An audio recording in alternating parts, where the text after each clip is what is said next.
Nice. Nothing like some good coffee. Yeah. Hey, John. You feel better now? I do. I feel right, wide-eyed and bushy-tailed, ready to go. Can I see your tail? Nobody wants to see that at all. All right. Julie doesn't even want to see that. How are you? Good, man. How are you? I'm good. I'm Mike. That's John. This is Hobby Think Tank, where we make you think about things. Well, John, Mike. We want to make you think about things, and we're going to talk about Hall of Fame today because it's one of my favorite topics. I can always talk about the Baseball Hall of Fame.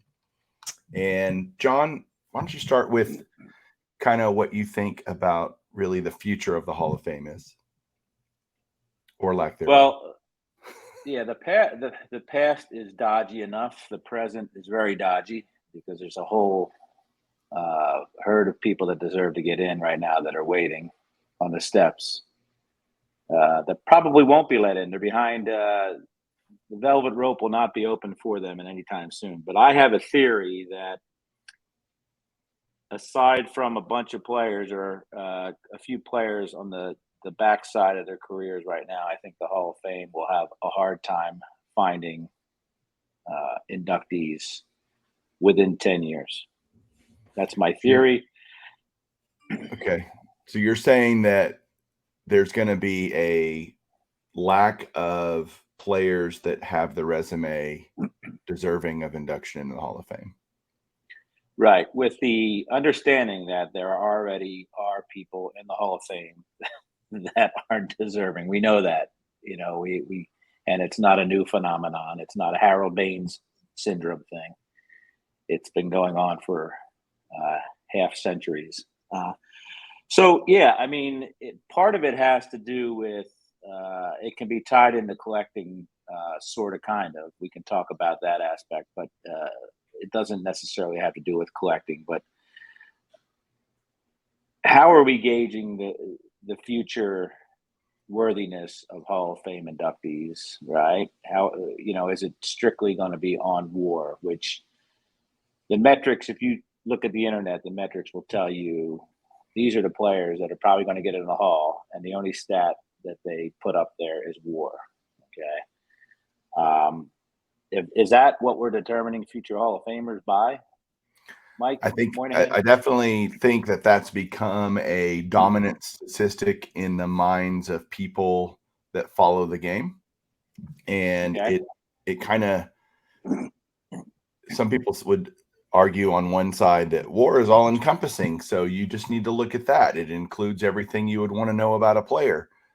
And then, we used to talk back when you and I were younger about the eye test, right? And say, look, when I watched this guy, I thought that's a Hall of Fame type player. And that was intangible a lot. There were at least some subjectivity to it, that it's not just an objective stat that says worthy, not worthy. There was some subjectiveness, some opinion, and that would vary player to player. I think it also mattered if you followed that player a lot, if that was your hometown guy. Like I watched, for example, Michael Young play his whole career in Texas, and I would have told you Hall of Fame player. He will never get close to that in terms of actually ever being inducted. And then if you look at his career stats, he's definitely borderline, if not unworthy. But when I watched him, I thought that. And that's being taken out. That is just being eliminated from the process of determining Hall of Fame's worthiness. What do you think about Bill James, right? Have you thought about Bill James lately? I try not to think about any men, too much. It's kind of weird, but Bill James, are you saying like positively or negatively in terms of his impact on the game? Well, yeah, because I read recently, and this is, I don't think about Bill James at all until a recent post he made on Twitter. Maybe it wasn't a recent post about saying no way Thurman Munson deserves to be in the Hall of Fame. And, when we only go by a certain statistic, Thurman Munson held a team together that won 2 championships, right? Right. And that is worthy of consideration, that type of intangible, in my opinion, not just what shows up on a spreadsheet. So I fear that that's where we are right now. You talk about the eye test. Thurman Munson, by everybody's account, passes the eye test. You could say the biggest knock is the longevity, which,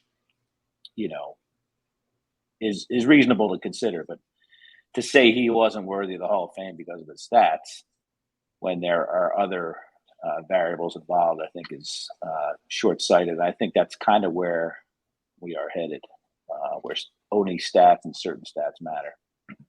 Well, what I would hate to see is down the road, and maybe we're already seeing it to a degree, the dilution of what the Hall of Fame is trying to represent. Now, on one hand, it's a museum of the history of the game in reality, right? And so for me, I think you mentioned at the front a lot of deserving guys that are not going to get in.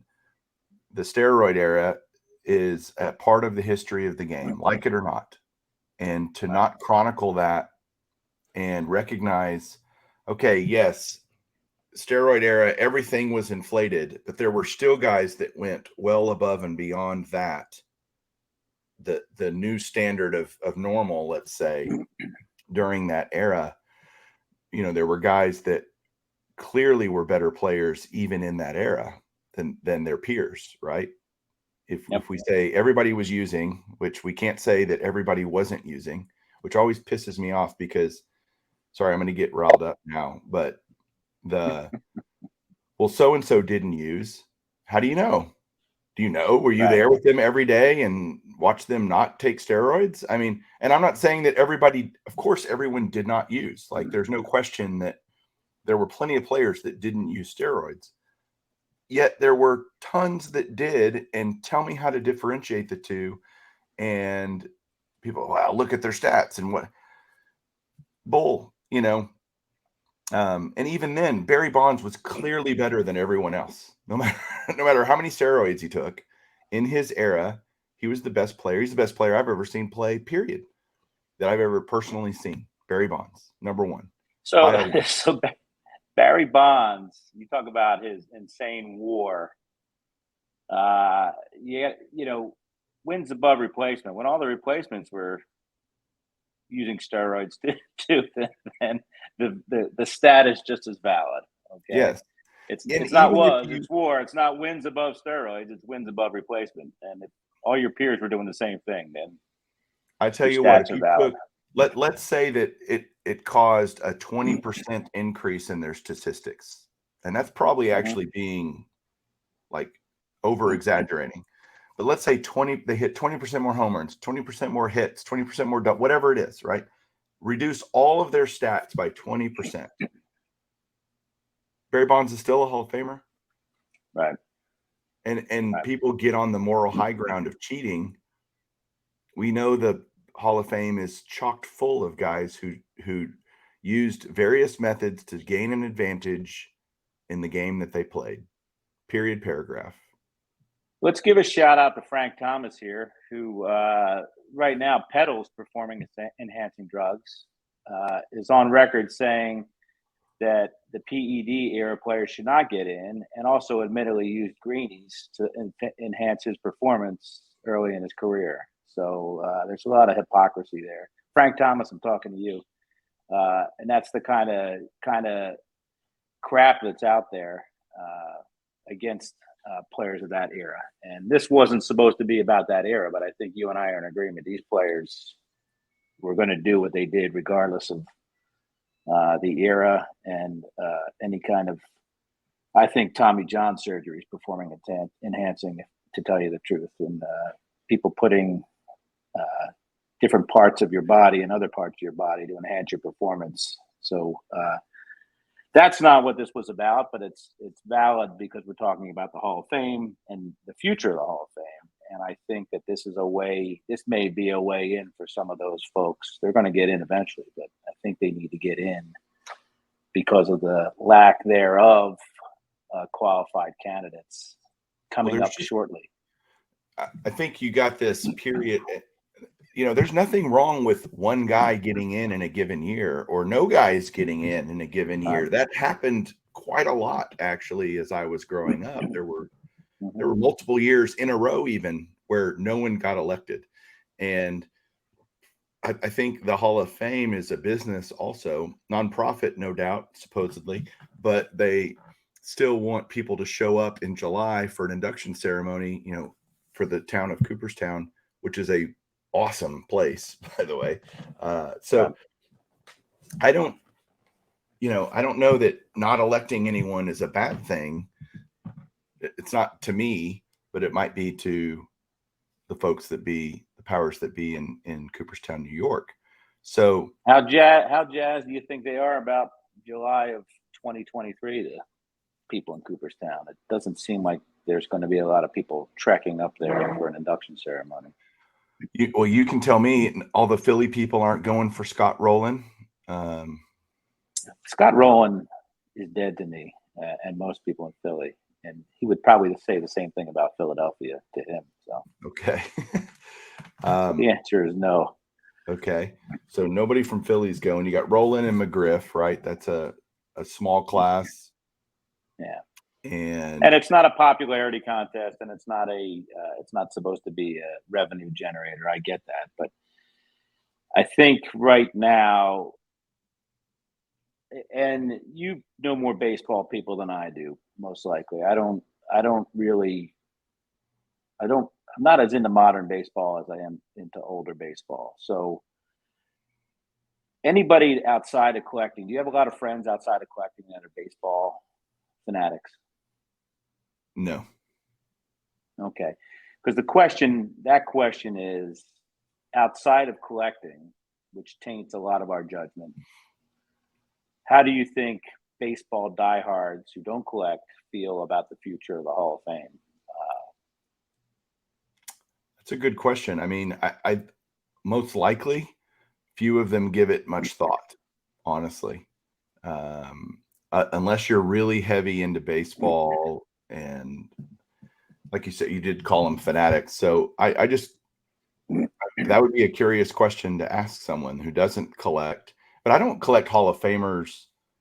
I collect them because of what they represent in the history of the game, not because their cards are valuable or whatever, right? Yep. Yeah, so, and that's I'm just curious with an untainted view of cards, what a baseball purist would think about the future. Because first of all, the softball is pitchers. Where do pitchers that aren't Scherzer, Verlander, Kershaw, and Greinke, where is there a path to the Hall for anybody other than those folks? There isn't. You see that currently, but the way the game is settled with, pitch counts, 4 or 5 innings and you're out. Where, how does a pitcher get into the Hall of Fame post those guys? Well, if you think about even Kershaw, Scherzer, Verlander, Greinke, by the way, I think all 4 are already in the Hall of Fame, don't have to pitch another inning. But that's because they're not going to reach 300 wins. None of them. No pitcher will likely ever reach 300 wins again. Or possibly 200, perhaps. Right. Or even 3,000 strikeouts is going to be very tough to attain, given the restriction on innings and things like that. So the path to the Hall is be really good or great even for a shorter period of time. You're not going to have the longevity, most likely, of success. No one's going to pitch 27 seasons anymore like Nolan Ryan did or whatever, but that's been true for a while. But be really great, more the Koufax type pitcher, certainly not to his level probably, but you look at a Jacob deGrom, right, who's currently on the shelf and being enhanced as we speak because he's getting Tommy John surgery again. It's being enhanced on its enhancement. So that's like double negative. But so you got a guy like that is when he pitches, he is literally the best pitcher in baseball. I've seen it now. Yep. And I'm like, wow, he is really freaking good. Does he have to? He's not there yet, by the way. I don't think DeGrom has secured his spot. I think he would be a very borderline guy right now, and probably on the side of not getting in. However, he comes back, he pitches sometime in 2025 or whatever, and has a couple of more good seasons. Theoretically, he could punch his ticket to Cooperstown by being great for a relatively short period of time. I think the longevity and milestone stuff is a thing of the past for measuring pitchers, right? Not for hitters, ironically. Well, I mean, that's the pitchers were easy. That's why I threw that out there first. That's easy because of, it's easy. It's quick to cover. We know that there's not going to be any 300 game winners. Maybe relievers. There's a path for some relievers that otherwise would not have gotten in. 300 wins is not a thing from yesteryear. You were in the olden days, right? There's a lot of 300 winners that pitched in their prime in our adulthood. So it's not like the game. Right. The game is completely shifted in a different direction. I mean, look at all these guys that racked up 300 wins in our lifetime in the last 30 years. Maddox, Glavine, Johnson, Clemens. Well, he's not in yet. Yeah, Clemens. Yet. Yeah, but it's not an unattainable thing. It's just the way, and we can have a discussion about the way the sport has shifted all we want, but that's not what it's about. But, if we're going to judge players by previous metrics, that's out the window right now for pitchers and hitters as well. I think that one of the problems we have is these long-term contracts. Other than A-Rod, and I know he's a lightning rod, but other than A-Rod, I don't know anybody who has performed up to their contract, their mega long-term contracts. I'm not saying A-Rod did, but A-Rod did pretty well after signing his mega deals. Turn that thing off, would you? Talk. So Trout, you got to find out about Trout. Trout is kind of fallen back to earth in his back 10 years. Pujols did, obviously. All these young cats signing these long-term contracts. The motivation, the career motivation is questionable at this point because there's not a lot of empirical data that says these long-term contracts mean long-term success for players. All right. So based on your limited knowledge of modern baseball, and I'm going to give you that caveat, of guys that have recently retired that are not yet eligible for a ballot, just in the last few years, who would John Keating vote for the Hall of Fame? And I'll give you a few names and you say yes or no. I'll help you out. Ichiro, go ahead. You after that, but go ahead. Adrian Beltre? Yep. Albert Pujols? Yep. Okay. Yep. That's about it. Beltran? I would vote for him. Yep. But me too. He's on the ballot already. So I was trying to think of these kind of bridge players that aren't. Todd Helton? Right. Yeah. I mean, it's like he played in the park he played in. He can't help that. That's not his fault. I mean, I say that all the time. People dismiss the Colorado thing, and I'm like, no, he can't help who he was drafted by. That's not. He just took advantage of it. Yeah, he's a good ball player, right? There's no way around that. So, now, I mean, Cabrera obviously is a slam dunk. We know that coming in, so that's not a big deal. Trout. Trout's great, but we got to, I guess he can be a parallel right to Pujols. I think I've asked you this before. First 10 years, Trout, Pujols, or Griffey. That's a great conversation. It's a great conversation to have, though, being in that. And people could say Frank Thomas as well. PED using Frank Thomas, but it's a fun conversation to have, and obviously Trout has established himself as the front runner position player, other than Cabrera, that deserves to get in the Hall at this point. But after that, man, I don't know. Like, we talk about Dale Murphy going back to the olden days, but nobody ever talks about Mark Grace, who has almost exact similar numbers to Dale Murphy, other than not winning as many popularity contests with the same people who vote on the Hall, incidentally. Right. I don't know if I don't think we've discussed this, but I did an analysis of WAR because you brought it up earlier, and I'm like, okay, career WAR is a cumulative stat, right? Mm-hmm. You accumulate it over your years. You can go up and or down, but mostly up, right? Over your career. And so you look at career WAR, and that doesn't necessarily tell the whole story. It tells part of the story. But what I looked at and broke down was WAR per plate appearance. So it negates the longevity. It basically says, how good are you every time you come to bat? How much win probability or whatever are you adding? How much are you better than your peers, than the average player every time you come up to bat? Because guys like Gehrig, I'll just use Gehrig as an old school example. His career was cut short due to Lou Gehrig's disease and ALS. But his career WAR per plate appearance, he's like number 5 all time, meaning every time he came to bat, and Ruth is number 1. So you had 2 of the top 5 guys ever in the same lineup batting back to back. But Trout is real quick. What is Trout? 3. I interrupted you. Number 3. Okay, because I can't help but think that Joe DiMaggio is not up there somewhere, right? He's shockingly low. I can't remember the full list in front of have in front of me. I should have kept it. I can redo it. It's not a hard stat to compute. And it came to me looking at career WAR, and I was looking at, I like to just look at statistics, just for fun. That's kind of an extra hobby for me, is studying baseball history and statistics. And so I was like, wait a second. Of course, so-and-so's career WAR is higher. They played 6 more seasons or whatever, right? And I'm like, does that really tell you that they're that much better than, player A is better than player B? And so I went, wait a second, let's do it per plate appearance, because that's more telling of the effectiveness of that player when they were in the lineup. And so Trout undoubtedly, and Mookie Betts is like number 10 all time.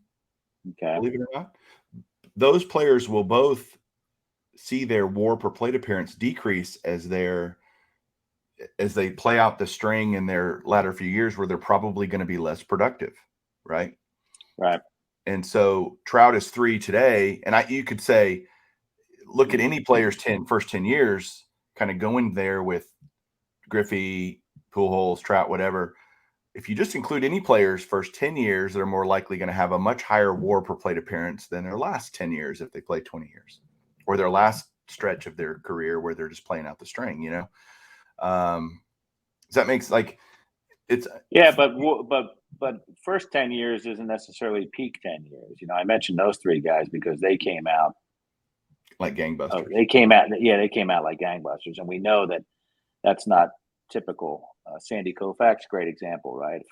On many fronts, he's an outlier, but and I think career longevity has a lot to do with that. I think career longevity is part of the eye test as well. I mean, again, Koufax is an outlier. DeGrom would have been an outlier if he had another good 2 more seasons, because his peak was great, but 6 innings pitched, 7 innings pitched a game, whatever. Yeah, and I'm not saying, hold on, I'm not saying longevity shouldn't matter, right? It should, but all of these things that we're discussing are pieces of a puzzle.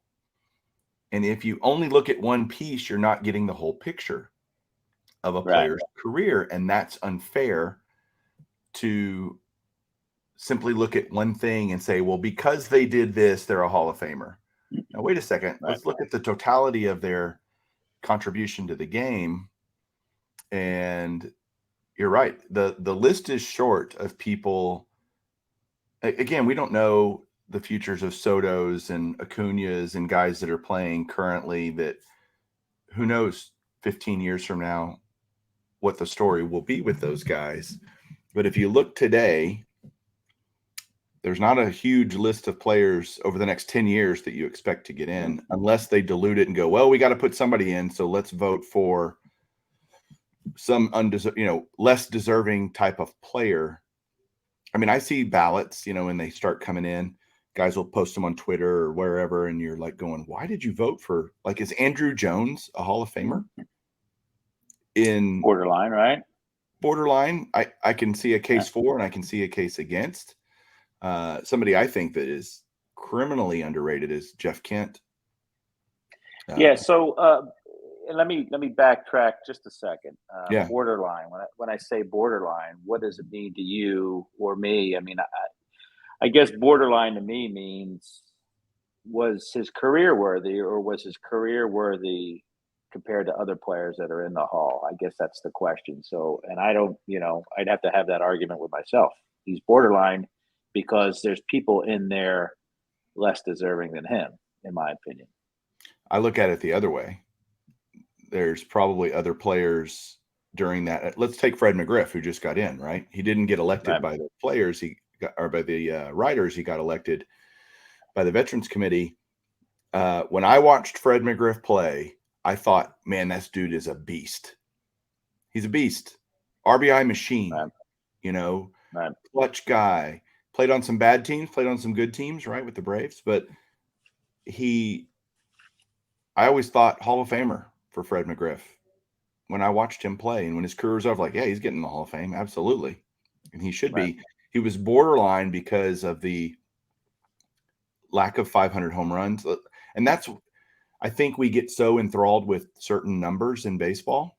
Baseball is a numbers game, and we get this crazy, well, he hit 3,000 hits or 500 home runs, or pick your number that people care about. He batted 300 for his career, all these things. It's like, wait a second. That's, again, part of the story, a piece of the puzzle, no doubt. But the fact that McGriff hit, 492 or however many he hit? 92, 96, whatever, yeah. Yeah, he was close. Did that matter? Like, he didn't hit 8 home runs, and everybody, well, if he had he played during the 94 strike shortened season, he would have, everybody's like, well, he would have certainly hit 8 home runs in 4 months or whatever. Okay. Who cares? It shouldn't matter. He hit a lot of home runs. He was a great RBI guy. But in his era, there were players significantly superior to him. And he got lost in the shuffle. He's one of those guys that I think got kind of lost in the shuffle. Listen, 17 years, I think it's 493, by the way, and 17 years, I think it is, of double-digit home runs and all that stuff. And, people say that he wasn't necessarily the best player on a lot of his teams, but that doesn't matter. The guy put up a heck of a career, and 500 home runs is simply a no-brainer, right? Yeah. So if you have 500 home runs, you're in, other than certain players. So 493 to you and I is not a lot different than 500. That just makes you have to look at his other stats, which, he passes the eye test, right? He was reliable, good teammate, no nonsense off the field, no nonsense on the field. So, worthy Hall of Famer. He's not the most popular Hall of Famer, but not a lot of people are. Scott Rowland is, by most accounts, other than the glove, is less worthy than Fred McGriff. I'm not saying he's not worthy. I'm just saying, Fred McGriff, Scott Rowland, that's a no-brainer. Fred McGriff all day long. But I mean, you have to think about this stuff. It's not supposed to be easy, and I'm not saying the future should be easy, but I just think that, is our ceiling going to be lowered as we go along here because of certain things like war, when everybody, it's certain things like war being the only metric that these players are considered, I guess. Yeah. My final thought will be, as we finish up here, I would hate for us to someday draw a line in the sand with any statistic, war, home runs, anything. And that's the line that a player has to cross to be in. And if they remain below it, they are not in. That is very arbitrary and doesn't, again, take into account all the pieces of the puzzle that makes up a player's career. And so I think that you just, even things like Alomar, off the field stuff, shilling, right? Things that happen either post-career or outside. To me, and I know there's a character clause in the bloody, instructions. They need to remove that and just say what happened between the lines or even in the clubhouse. That's what you measure a player by. Period, paragraph. Interesting you say that, because Schilling was disliked by many of his teammates throughout his career, regardless of what team he played on. So it's interesting that you said clubhouse as well. So, well, I think that it can. I'll give you a quick point of that, and I'll clarify. I think that positive can help you more than the negative should hurt you. Meaning, if you were a jerk to the press or some of your teammates, that should hurt you less than if it should help you more if you were a great teammate and beloved by the press. That should help you more than, that should be a positive more than, well, he was a dick in the clubhouse. So, okay, so what? Right. I got you. What did he do? Yeah. What did he do when he put his cleats on? Team sport, though. It's a team sport. So that's the. I'm not saying it shouldn't matter at all. I'm just saying it, Right. Again, these are opinions. I have an opinion. Yeah. It's not gospel, I got you. So you want to wrap up, but I don't, because I want to talk real quick about cards, right? So mass-produced rookie cards of Hall of Famers, I think that's another byproduct that will kind of slowly, when was the last banger of a Hall of Fame rookie card released, do you think? I'm talking about in a base set or in a set that wasn't a parallel or wasn't a numbered product. 1980 Topps Ricky Henderson. Okay, I would say Brett, because a Ricky Henderson can be, not that different than a Griffey in '89. I think a Brett card is a multiple of. The value of a Brett card is a multiple of a Ricky or a Griffey rookie. Maybe I'm wrong, but I just feel like maybe the Trout update might be the last of that.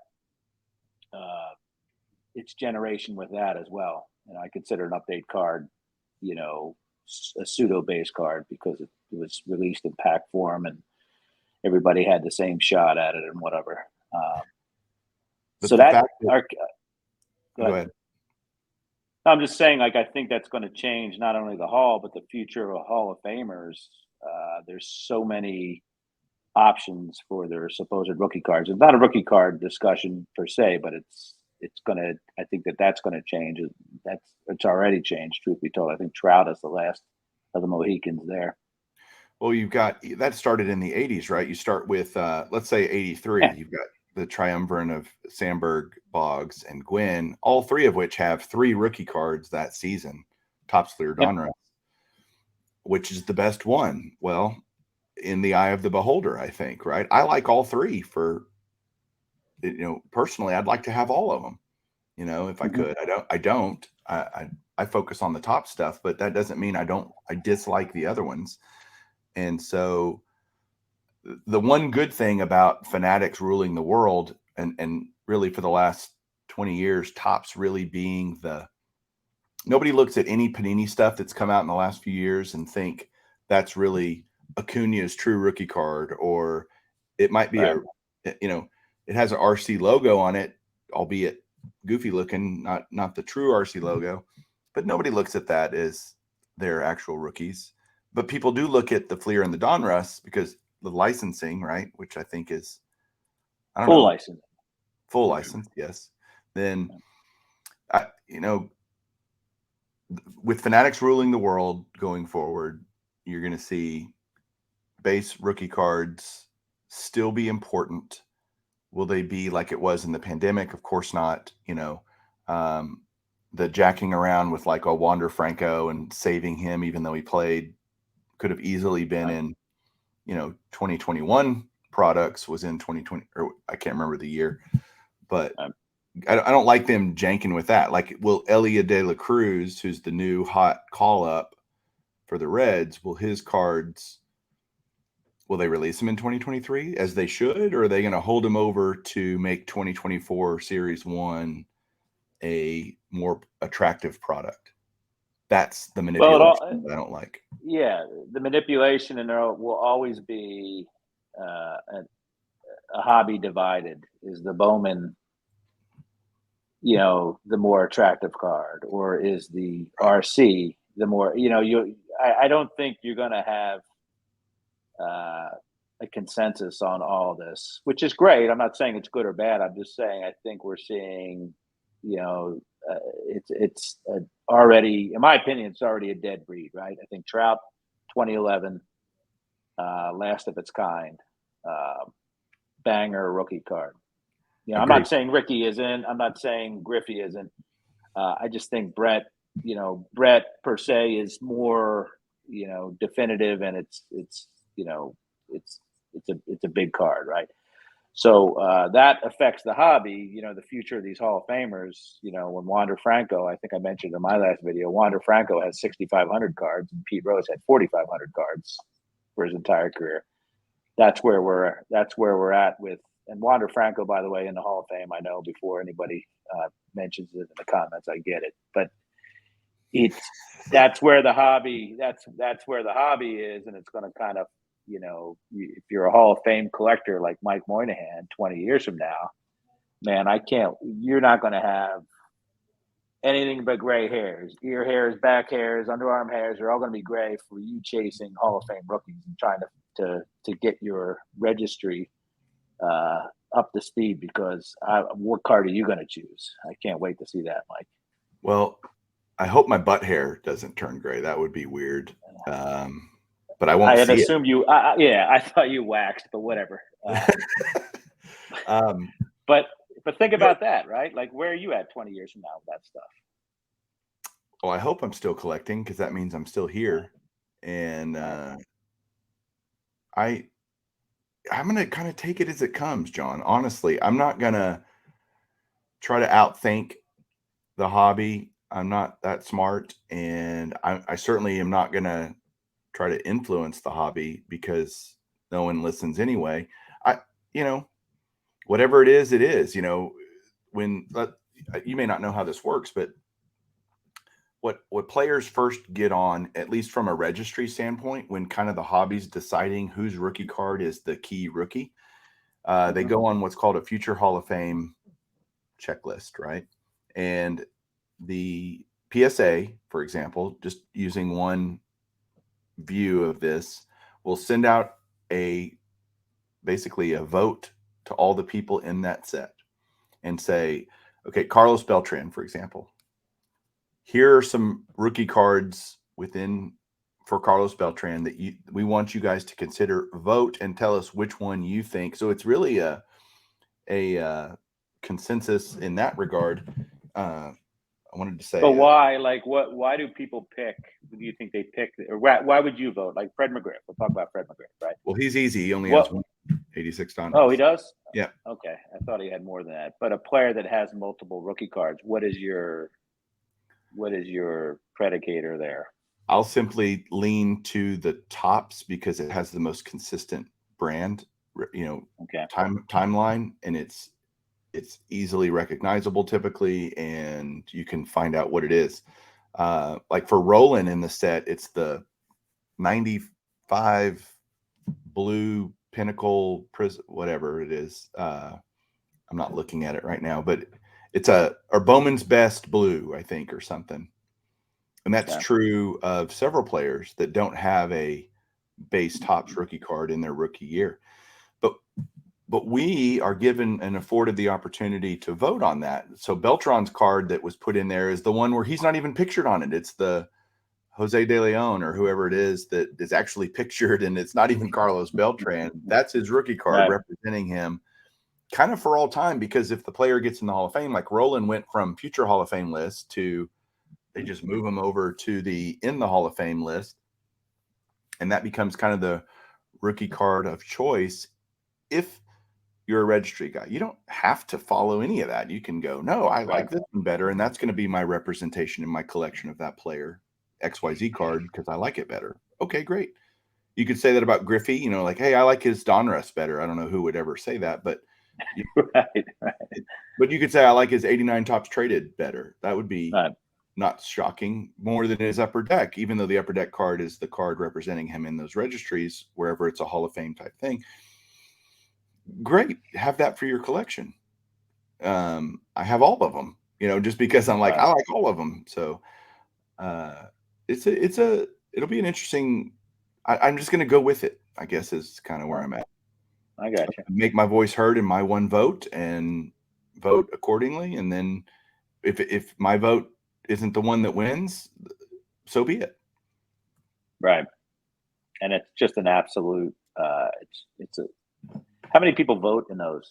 Do they reveal that? They don't reveal that, do they? No, but it's hundreds. There's so many guys in that. For example, and gals. Like I'll look it up because I'm curious now. We're going way over our 30-minute limit, but yeah, I'm sorry, I apologize. But this is fascinating because I need it. You know, maybe everybody knows this, but I don't. So, and it's tied into the Hall of Fame, and it's Hobby Think Tank. So we're some data.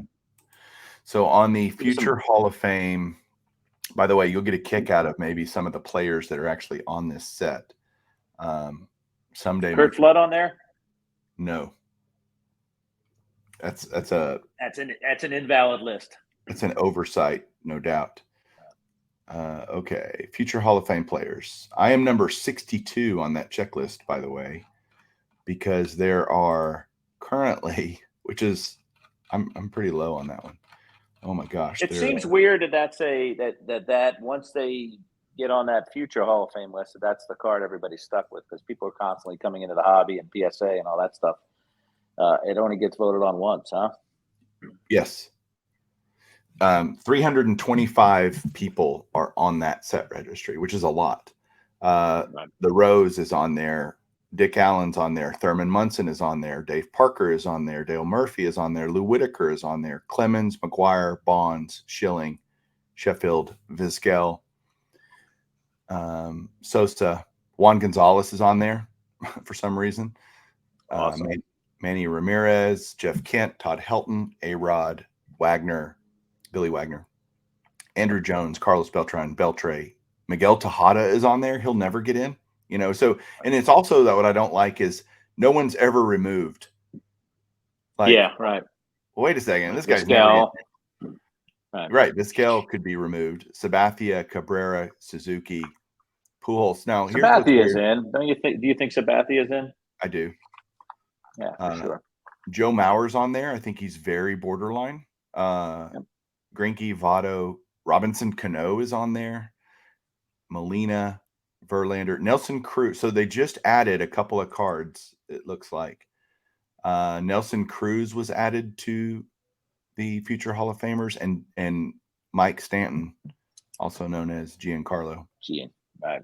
Do you the people add those names by suggestion, or does somebody at PSA? No, they ask us, should we add, is it fair to add these players yet? Yes, no, maybe. Okay. So it's a 47 card checklist of potential future Hall of Famers. If you think about that over the next decade, that's an average. If all of them got in, by the way, the newest player that's on there is, or current players that are on there, obviously, well, you start with Verlander, Cruz, Kershaw, Scherzer. Posey's on there, but he just retired. Stanton, Freddie Freeman, Goldschmidt, Altuve, Trout, Machado, Arenado, Betts, DeGrom, and Judge. Aaron Judge is the newest card, I guess, is on there. I think it's a little premature to put Aaron Judge on this list, but I was outvoted, you know, so. Yeah, right. That's a hobby-driven thing. Baseball loves Aaron Judge too, so it's not necessarily a hobby, but right. Yeah, well, see, I learned some things here, and I appreciate that. I still am unswayed. I think the Hall of Fame, get your tickets now because there's going to be a slowdown in the future. So when people like myself have time to go up to Cooperstown in the middle of summer, I think it's going to be a lot of crickets. And I think that's okay for baseball. I don't think you have to. I hope we don't just feel like we have to induct somebody. So let's put in, the best player. Let's put in the cleanest shirt and the dirty laundry. It's like, no, Right. all of it's dirty. Let's not put them in. We don't have to do that just because. Yeah, I think you're a minority opinion there because of the way society works these days. Society, has to have something. So I'm okay with being a minority opinion. Yeah, I think your opinion's correct. Don't put somebody in there because you have to. Right. Put them in there because they deserve. So cool. Yeah. All right, man. Well, thanks for the discussion. So take a break and we'll do the second half here. Right. I appreciate it, John. Thanks, man. I'll talk to you soon. See you guys. Keep collecting. Keep correcting.